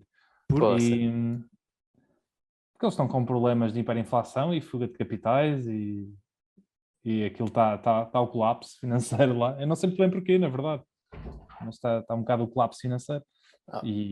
E a moeda já desvalorizou tipo 80% este ano, 70%. O ideal são empresas que vendem em dólares. 50% no último ano. E o ideal era ter pedido dívida em liras. Isso é que tinha sido bom. Estávamos agora aqui em altas para comprar Alibaba. Mas o que se passou foi que o Erdogan substituiu por 2 vezes o presidente do Banco Central, até que encontrou um que realmente descesse as taxas de juros, apesar de haver uma inflação brutal na Turquia. Então isto criou uma bola de neve de emissão de moeda e de... Porquê é que ele queria descer as taxas de juros? Porque na visão dele, quanto mais baixas forem as taxas de juros, mais há investimento, mais bujante é a economia. Portanto, é um estímulo à economia. Na visão dele, não, é uma visão económica assente. Sim. Mas se estiveres com muita inflação, tu não queres mais estímulo? Há inflação que... Tu não queres estimular a inflação, mas queres estimular a economia. Pode ser por fuga de capitais, sim. Pode ser hiperinflação, porque as pessoas já estão a tirar o dinheiro todo. Epá, mas por fuga de capitais, tu se quisesse travar a moeda, subias a taxa de juros para os capitais não irem buscar melhores taxas lá fora, não era? É complicado. O Brasil fez, quando eu estava no Brasil, tinhas taxas de obrigações a 18%. Amigos meus que tiveram isso. Isso funciona se tu não tiveres em psicologia de hiperinflação mesmo. Porque em psicologia de hiperinflação tu não queres saber, tu só queres tirar o dinheiro. Tu já nem recebes em liras, não é? Aquilo, entras numa espiral, podes pôr a 100%. Não é? É irrelevante. Se tu achas que aquilo, Não se vai, aquilo tem uma não vai, inflação de 100% ao não dia, vai quer valer. saber se aquilo é de Sim, 100%? sim. Lá está. Qual era a taxa de juros que precisavas para compensar uma queda de 50% versus o euro? Pelo Precisavas menos de uma taxa de juros de 100%. Yeah. Cai para metade. Para ficares igual, precisavas de uma taxa de juros de 100%. Eu não sei qual de vocês é que está a raspar no microfone. Se calhar és tu, Gonçalo, não? É que começa aqui a ouvir-se o... Eu não sei qual é que é aquela empresa do Moniz, mas por acaso gostava de ver qual é que era. Eu vejo aqui no instante. Eu fui ver as empresas do fundo que o gajo Peterson, lembram-se que o Peterson foi convidado pelo Rupam do MoneyWise Smart para falar sobre o Daily Journal. E ele também, este tipo, é coproprietário dos fundos com o Moniz, de um fundo que investe na Turquia. E os gajos têm várias empresas que eu fui ver no outro dia, o top das empresas deles, e são todas 10 baggers nos últimos 2 anos. É brutal, eu fiquei assim, porra, eu devia ter olhado para isto antes. E eu tenho ideia dele ter comentado isso. Nós queremos investir em empresas turcas que vendam em dólares, porque ainda se tornam mais fortes, porque têm o custo de produção em liras e vendem em dólares. Sim, eles não querem saber, é isso. Eu encontrei aqui a empresa que ele investiu, é uma empresa de logística, chama-se Reisas Tassinamiklik. Portanto, Reisas o ticker é RY, depois SAS. E que tal? Aqui eu pus no último ano, year to date, aparentemente está a menos 38%, mas há aqui uma queda brutal de 50%, que pode ter sido um split ou um dividendo. Mas nos últimos 6 meses está a subir 50%. Portanto, parece estar a compensar a queda da lira turca. Desde o início de dezembro, desde o início de 2020, duplicou. Portanto, houve aqui realmente uma subida brutal e depois por aí abaixo. Duplicou, não? Sim, desde dezembro de 2019 é 400% de retorno. Eu não sei quando é que ele comprou, mas eu acho que ele já comprou há uns tempos. Ele tem 33% da empresa. Quanto é que ele tem? Não, tem 29,99%. Aparentemente não pode ter 30%. Ele falou sobre isto, não é? Que não podia comprar mais uma ação sequer. E sabem a opinião dele atual, não? Não, mas ele sempre falou que para este caso não era relevante o que é que a lira turca iria fazer, porque os clientes são tipo as Coca-Colas e afins. Okay. E pronto, e a inflação é toda repassada, pronto, embora não possa não ser no momento, mas ao longo do tempo é capaz de ser compensado. É preciso... O Moniz tem um estilo de investimento muito complicado. Porque? Eu até diria que é muito simples. Porquê é que diz isso? Achas? Porque são estas posições... Olha a volatilidade disto, não é? Pronto, temos que ver o que é que aconteceu ali na coisa, mas esta ação andou 60% ou 70% para cima e para baixo no ano. Sim, isso sim, mas quando ele te diz a tese é sempre muito clara e tu pensas, isto é óbvio. Então, desse ponto de vista é simples, desse ponto de vista. Sim. Além de que tem um portfólio concentradíssimo. Quer dizer, não tenho certeza bem disso, porque basta o gajo ter esta história do Peterson Funds, ter um bocado dos fundos, há de ter ali coisas que tu não estás a ver, ok? Esta história dos fundos do outro tipo são uma quantidade de empresas que tem para aí 10, depois abrir o fundo da Turquia que tem para aí 10 empresas, tu achas que ele só tem essa, da empresa que estão a falar de logística, mas tem mais umas 10 ou 20 que não são claras, que não aparecem claramente. Portanto, acho que esta malta não tem assim grandes, parece que são muito concentrados, mas se calhar depois na realidade não é bem assim. É só fogo de vista. Diogo, queres ainda tecer alguma consideração? Ou Gonçalo? Força, Diogo. Não, eu não tenho nada. E passamos ao próximo. Então vamos começar aqui o nosso tema da GoPro por qual é a vossa opinião sobre a GoPro? Primeiro, leram a minha análise? Ainda não, meu caro. Ainda não? Boa. Diogo, tu também não? Eu também não. O Gonçalo já está um bocadinho enviesado porque eu já lhe contei a história, já lhe fiz o pitch de 30 segundos, mas eu sei qual é a primeira opinião dele, que é mais ou menos a mesma toda a gente. Qual é a tua opinião, Diogo? É um negócio meio commodity que não tem pricing power nenhum e que não vejo como é que consegue diferenciar-se das outras empresas de câmara. Ok, muito bom ponto de vista, estás a tocar aí num ponto interessante, e eu aqui atrás de mim tenho o average price, deixa eu ver se era assim que tu dizias, o average selling price de cada câmara, e o que nós estamos a ver aqui é que exatamente o contrário dessa opinião, portanto, a GoPro tem 80, se não estou em erro, 90% das action cameras que a GoPro vende, que são vendidas nos Estados Unidos, 90% são GoPro, e a GoPro tem uma dos pilares da sua estratégia tem sido exatamente este, subir, diferenciar-se da concorrência maioritariamente chinesa, das câmaras baratas, por subida de preços e da qualidade, obviamente, das suas câmaras. Portanto, uma das coisas que a GoPro tem é exatamente pricing power. E no outro dia estávamos à conversa e sempre que se pensa ou que se comenta action cameras, qual é a primeira que vem à cabeça? Pelo menos a minha única marca que me vem à cabeça é exatamente a GoPro. Olha, estava só aqui a ver um pormenor, as GoPros são feitas na China. Sim, está bem, chinesas, marcas chinesas. Portanto, exatamente, a primeira coisa que se pensa, ou pelo menos que eu pensei, foi o pricing power, não tem diferenciação, não tem pricing power, e eu também pensei qualquer coisa como Kodak, isto vai desaparecer, é um negócio que tende a desaparecer. O Gonçalo comentou também Polaroid, muito bem, mais uma de imagem. É curioso que são todas empresas de imagem, de fotografias ou eventualmente de vídeo. Sim, e tal como quando pensas numa action camera, há muita gente, eu incluindo, diz uma GoPro, apesar de não ser da GoPro, tu dizes, olha, lá está um tipo com uma GoPro. E isso acontecia também com os Polaroid, e isso também acontecia com os Kodak, por isso é que veio muito à memória, não é? E com a Xerox no Brasil, mas é das impressões. É verdade, é verdade.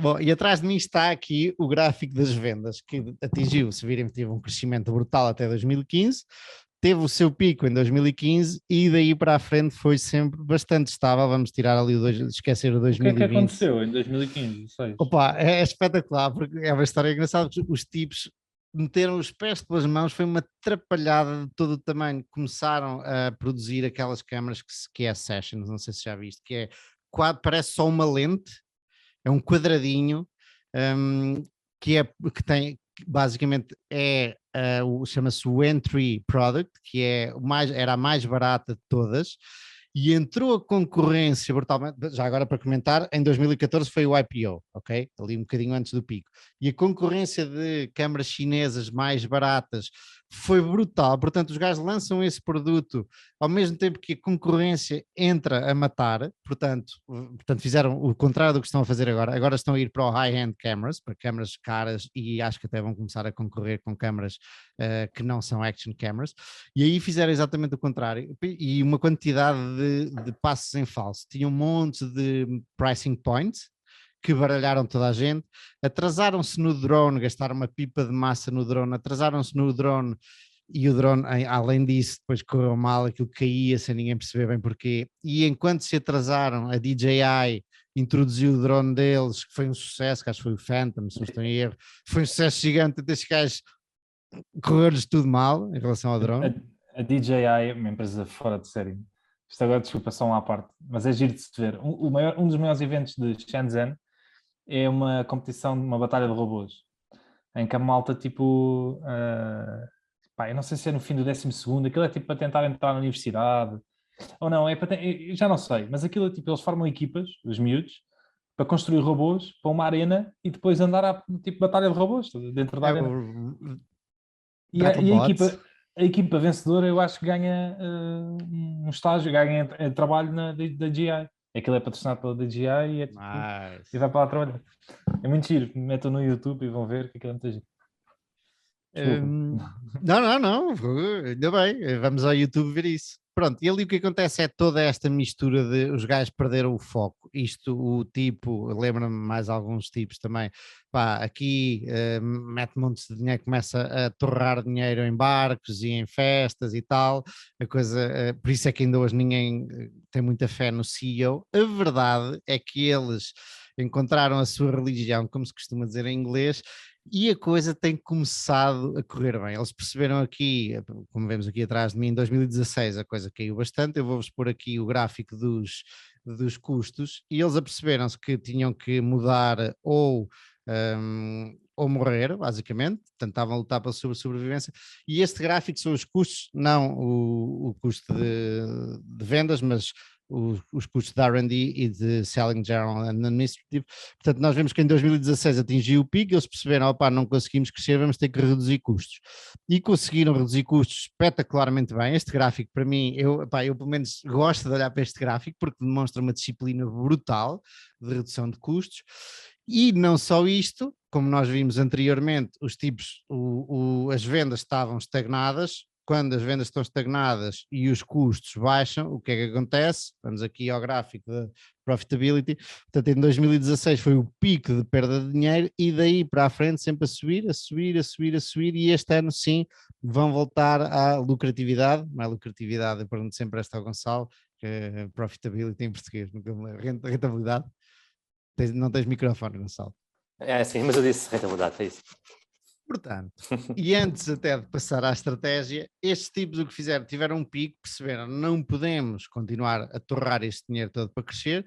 Entretanto, a ação veio por aí abaixo, portanto toda a gente, isto faz lembrar as ações hoje em dia, de vários high growth stocks. Entretanto, a ação vem por aí abaixo, as pessoas que investiram no IPO perderam rios de dinheiro, mas nestes últimos 5 ou 6 anos, eles têm andado a tomar os passos exatamente que deviam tomar para se tornarem outra vez uma referência e virem a dominar o mercado. Aqui atrás de mim está exatamente isso, os passos que eles estão a tomar, que são 4. Primeiro, direct to consumer.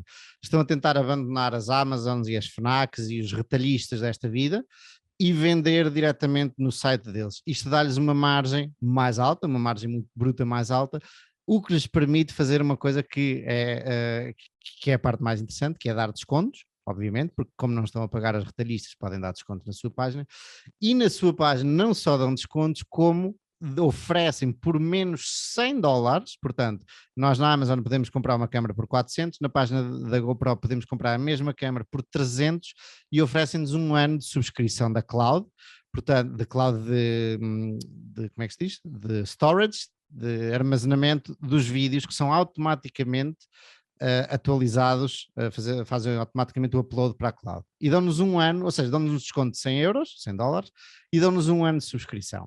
O que é que eles estão a tentar fazer com isto? Obviamente estão a tentar que no primeiro ano aquilo faça um upload de tantos gigas e tantos vídeos que nós ao fim de um ano não temos maneira de sair dali, ou não queremos abandonar a cloud da GoPro e começamos a pagar a subscrição. Portanto, está a tornar-se num negócio de software as a service também, de cloud. A cloud basicamente é da Amazon, eles negociam com a Amazon preços muito melhores do que qualquer outra pessoa que consegue individualmente e depois vendem-na. Portanto, é um negócio muito simples, de uma margem gigante, margens operacionais de 50%, ao passo que as câmaras têm margens brutas de 40%.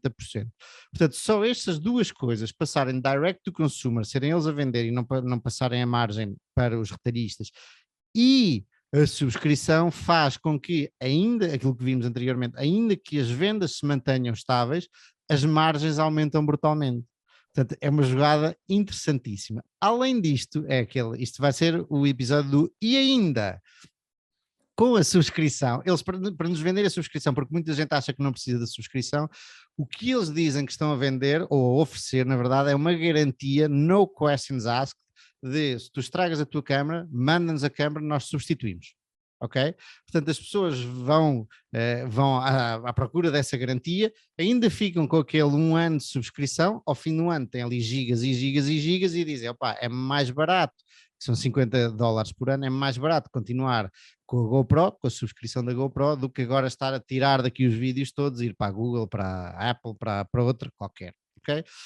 E o que nós vemos aqui atrás, deixem-me tapar como vocês me recomendarem muito bem, o retail está a passar de 90%, ou seja, a cota de vendas no retalho está a passar de 90% para 70% sensivelmente agora, e eles querem que venha até 60%, ou seja, o direct consumer seja 40% das suas vendas, e isto leva aqui a margem bruta passo dos 30% para os 40% ou 43%. Pá, e isto, eles estão a fazer isto assim muito low profile, muito sem as pessoas repararem. Ainda não se tem a certeza de quão sticky é a cloud deles, se vai haver muito churn ou não, se as pessoas vão continuar a pagar ao fim daquele ano grátis, vão continuar a pagar para ter a cloud, e eles ainda têm uma app. A maior crítica de quem tem GoPros, e eu falei com os meus amigos que têm GoPros, demora muito tempo a editar, porque um gajo tem 2 horas a andar de bicicleta e depois nem pega nos vídeos, vê um bocadinho dos vídeos e nunca mais as pega porque demora tempo a editar e tal. A GoPro criou uma app para edição de vídeo que também está aberta a quem quiser, quem não tiver GoPros e tiver só vídeo no telemóvel. Também se compra como subscrição 9 € por ano ou 10 € por ano. Eu não acredito muito nesta app, mas também ainda não a vi. Mas pronto, a grande dúvida dos Bears, do Bear Case, que era o meu ponto no vídeo de segunda-feira com o Michael, era o churn, porque a empresa não diz quantas pessoas renovam ou não renovam a subscrição. Ainda assim, a empresa está a subir, a quantidade de subscritores está a subir a mais de 100%, quase 200% ao ano. O que é interessantíssimo. Obviamente que o Covid, a pandemia, ajudou a que, estou aqui, isto são os subscritores, estão aqui atrás de mim, ajudou a que as pessoas fossem comprar direct consumer em vez do retalho, e pronto, e é isto. Ainda não, ainda há ainda a empresa vale 1.6 bi, às vezes está no 1.4, 1.5, 1.6, e este ano vai lucrar, e lucrar free cash flow também, entre 100 a 150 milhões, ok? Eu aponto para os 120, 130. Isto, com o dinheiro que também tem em caixa, dá um PER aproximado a 10, ou seja, é baratíssimo. E agora a questão é, que se põe sempre, ok, isso é um PER aproximado de 10, mas isto é a GoPro, tu compras uma GoPro uma vez e depois se calhar nunca mais a compras, ou compras daqui a 5 anos e eles não têm poder nenhum de influência e de controle sobre ti. É exatamente por isso que eles estão a fazer a subscrição. É que acusavam-nos de deixar muito dinheiro na mesa e eles foram roubar ali à Apple o modelo de criar o ecossistema para que as pessoas ficassem agarradas ao ecossistema da GoPro, e é isso que eles estão a fazer. Portanto, a 10 vezes benefícios com um SaaS business a crescer a 100% ao ano ou a 200% ao ano, pode ser uma surpresa esta empresa. Eu ainda não investi, ainda não estou completamente convencido, quero ver mais algumas coisas, porque existe sempre essa percepção de câmaras e tal, mas existem algumas verticais para onde estes tipos se vão, pode crescer brutalmente, que são as dashcams dos carros e dos carros da polícia, e são as câmarazinhas da polícia também, e são as câmaras de vigilância, que todas têm que fazer upload para a cloud. E exatamente agora que eles têm este serviço da cloud, isto pode-lhes aumentar o TAM, o Tangible Addressable Market, brutalmente, se os gajos conseguem um negócio grande com alguma polícia ou com algum governo ou assim com alguma coisa dessas. Portanto, existe a possibilidade de a 10 vezes nós estarmos a comprar uma empresa que tem um potencial grande de crescimento, a 10 vezes lucro, que parece realmente barato. Se podemos ver os riscos é que a empresa já fez muitas asneiras, muita coisa que correu mal, e lançam produtos sem estar testados e corre mal, e depois tem que baixar preços, assim uma quantidade de coisas. Bom, era isto que eu vos queria trazer hoje, para não torcermos o nariz mais uma vez às coisas, pela primeira impressão que temos das empresas. Mas não é o meu género de empresa, mas não quer dizer que não seja muito bem sucedida. E para mim a grande pergunta aí é porque é que tanto como é que elas se chamam? A Canon e a outra, eu também não estou a lembrar, não se metem Nikon. nisso. A Nikon e a Canon não se metem nisso, são as maiores, não é? Fabricantes de câmaras. Não te sei dizer, mas eu acho que a GoPro vai fazer o contrário. Tenho impressão, eles vão lançando algumas, como é que se diz? Alguns rumores de que vão lançar coisas upstream mais caras, ok? Eu tenho a impressão que eles estão a ir, vão comer ou vão tentar entrar no mercado dessas duas. Mas não tenho boa resposta para ti.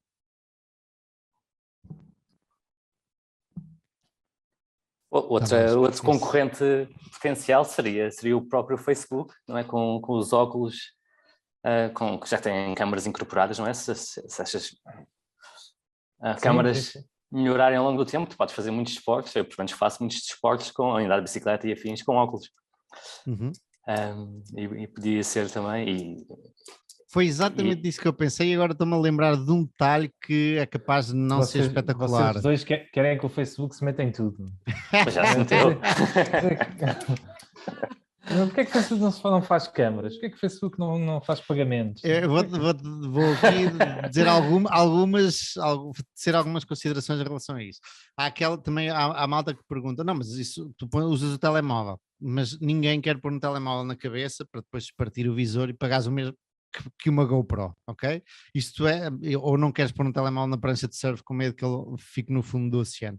Portanto, apesar de haver capas e caixas para o telemóvel, realmente, e dizia-se do iPhone, o iPhone vai acabar com a GoPro, mas o que vemos é que a GoPro continua a vender bastante estável desde 2016. Por acaso as unidades eu não mostrei, estão a descer, mas o preço de venda está a subir. É um bom ponto de vista esse dos óculos. Eu acredito que um dia a GoPro seja obsoleta e os óculos possam realmente substituir, os óculos ou outro aparelho qualquer, mas os óculos têm uma boa possibilidade de vir a substituir. Acho que está ainda longe de terem a qualidade, de virem a ter a qualidade de uma GoPro. E depois existe também a história, tu, por exemplo, estás numa prancha de surf, tu normalmente pões a GoPro na ponta da prancha a olhar para ti, para ter aquelas imagens espetaculares. Eventualmente também podes pôr uns óculos. Não sei, mas é um bom ponto esse. Outro tem terminal value, tem um terminal value. Sim. Eventualmente a Apple, e eu não estou a dizer que é um negócio grande o suficiente para a Apple se chatear, mas bastava a Apple amanhã lançar uma action camera para a GoPro tremer muito, não é? Portanto, existe, obviamente. E a Apple gosta de fazer esse tipo de coisa. Não câmaras, mas sei lá, fones e... Sim, coisas que complementem o iPhone, sim. E uma câmara que seja completamente integrada no iPhone, mas que possa já estar levar para dentro da água e levar para o meio da lama e afins. Sim, é capaz de fazer sentido. Sim, é tecnologia, existe disrupção tecnológica, potencial de disrupção tecnológica. Eu acho que é o que falta para ela atingir os 3 trilhões de market cap. Eles lançam isso. Está quase. 3 trilhões. Sim, e aí até o argumento da cloud é muito mais fácil para a Apple convencer alguém a usar a cloud deles, que já usas, ou quem tem iPhone já usa para complementar o armazenamento que tem no iPhone. E em vez de ter mais uma cloud da GoPro, tem mais um device da Apple que já usa o mesmo armazenamento. Eu nunca estaria a olhar para a GoPro se ela não estivesse a 10 vezes o lucro, ok? Se estivesse a 15, 20 vezes, 30 vezes, eu não estaria a olhar para ela e usaria todos esses argumentos, mas o múltiplo baixo leva-nos a pensar, leva-nos se calhar a baixar os standards, talvez, se nos considerarmos quality investors, mas 10 vezes não há muita coisa ali incorporada, muita coisa que possa correr bem, não é? 10 vezes é o meu threshold, não olho para nada abaixo de 10 vezes. Abaixo de 10 vezes? Acima.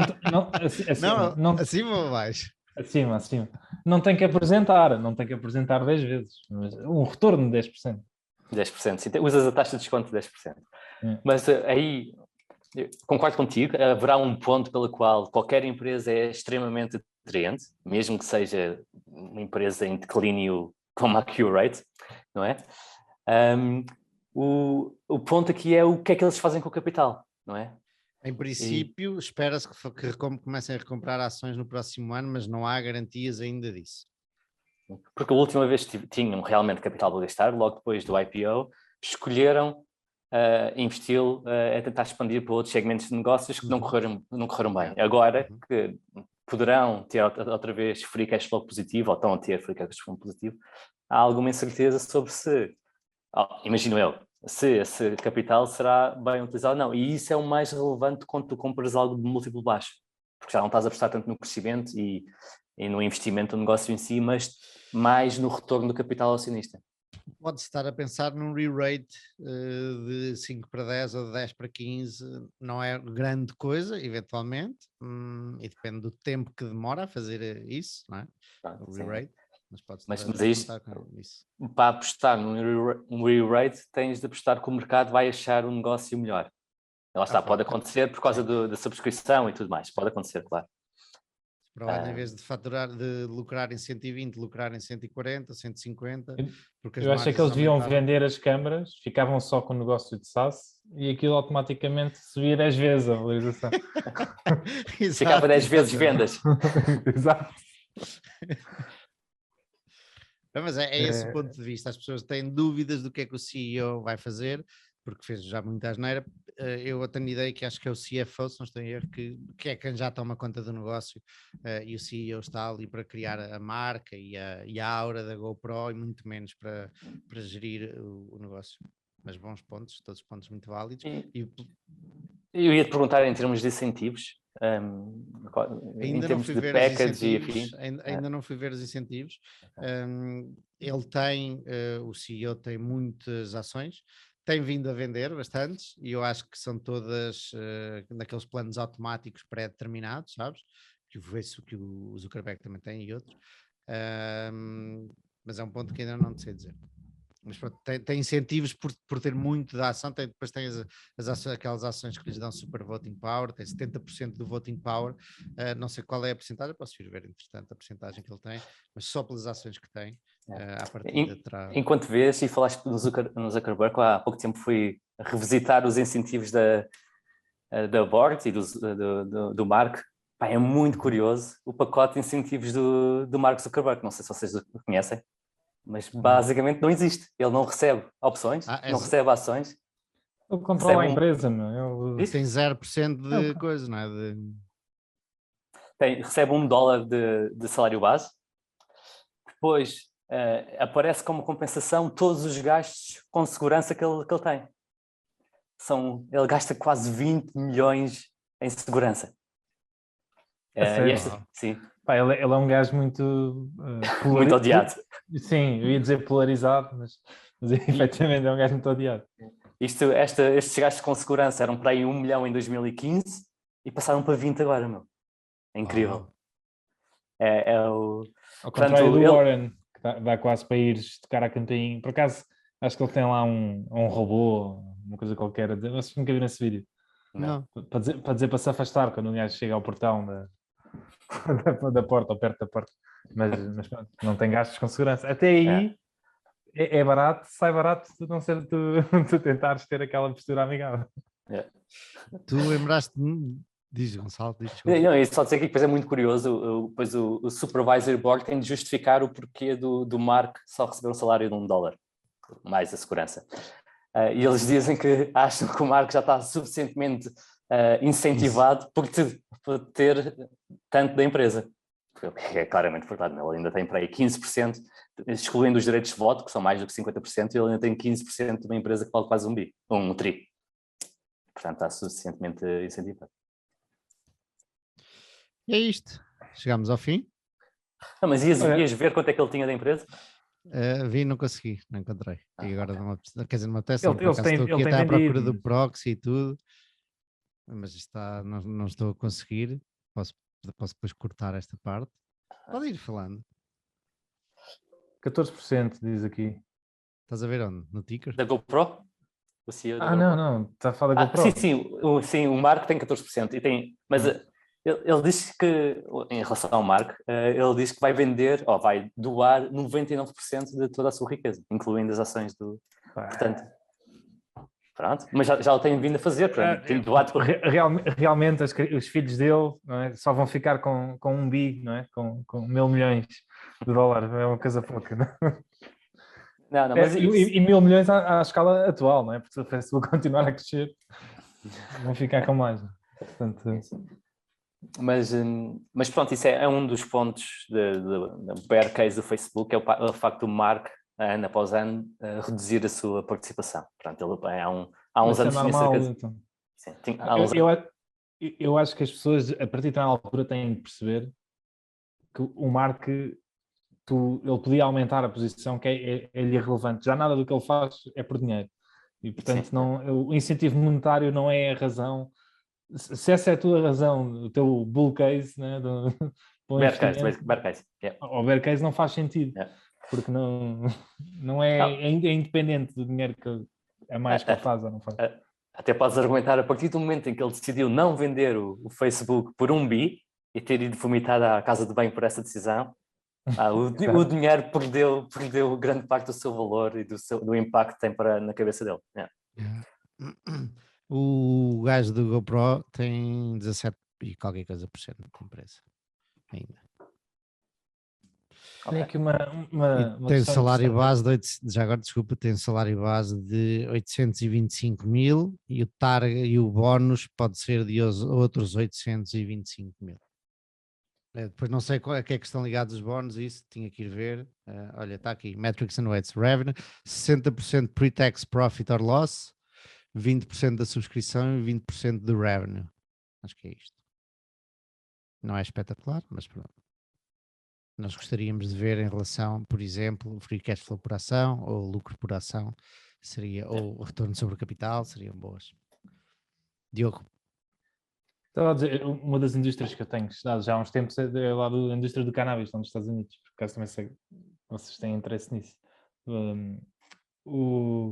Aquilo é complexo, porque eles têm uma data de leis que não são bem leis e aquilo tem muitas zonas cinzentas ali.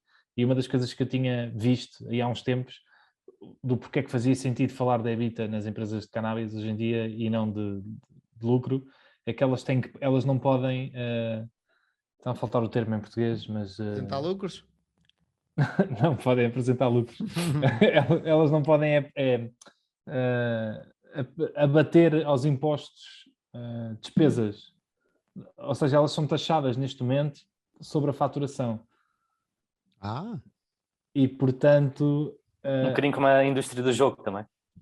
E, portanto, a ideia do EBITDA era, de facto, é mais real a traduzir os retornos, de uma certa maneira, porque, eventualmente, se for legalizado, e elas puderem fazer expense, não é, das coisas todas para abater aos juros, não é?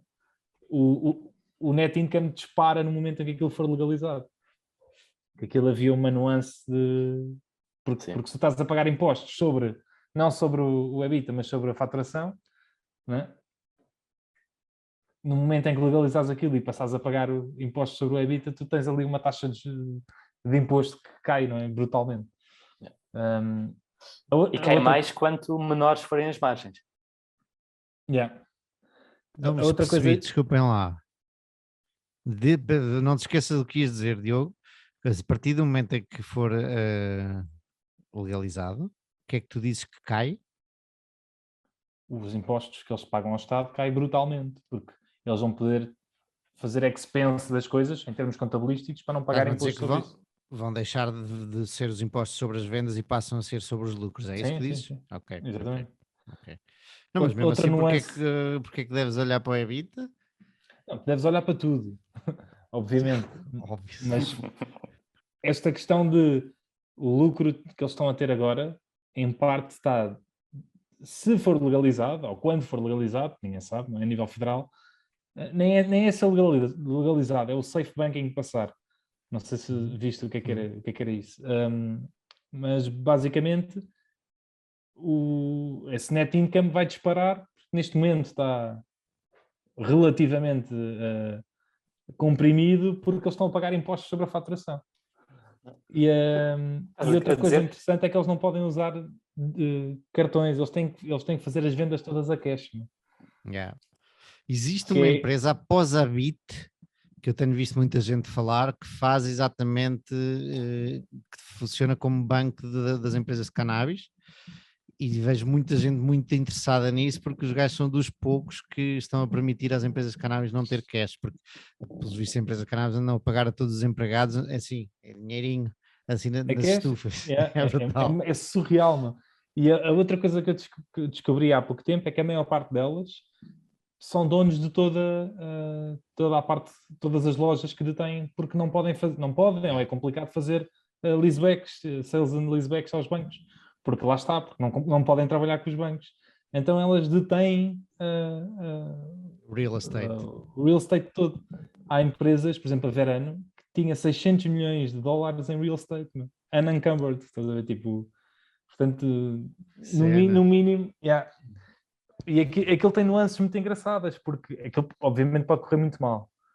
Mas a correr bem, a coisa ser legalizada e a ir em frente, há aí empresas que têm uma mina de ouro para vir ao de cima, não é? Que aquilo pode multiplicar por 10 vezes. É que é uma coisa brutal. A dúvida é a concorrência que vai aparecer. É só essa. E a outra questão deles é, enquanto este processo não avançar, isto beneficia os grandes.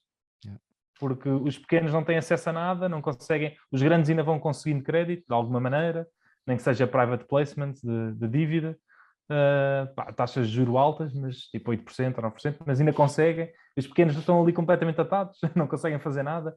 Tipo, há assaltos às vezes às lojas, porque aquilo é em cash, né? Porque eles acumulam imenso cash. De vez em quando há assaltos às lojas, os grandes conseguem ter segurança. Aquilo vai ser, quanto mais tempo isto passa, mais monopólio vai ser dos grandes, né? E eles, ao terem que ter isto desta maneira, têm imensos ativos e têm a coisa super eficiente, etc. Ou não preparada para vir a ser muito mais eficiente. Diz-me só. Ia dizer que, basicamente, se tiverem um bom alocador de capital, que conseguem criar muito valor, está aparentemente escondido, lá está, no real estate e afins. E o que estás a dizer também é interessante, porque então os grandes têm interesse, não são automaticamente prejudicados se a legislação não avançar rapidamente. Portanto, sim, eu acho que eles têm interesse em que não avance rapidamente. Sim, mas solidificar.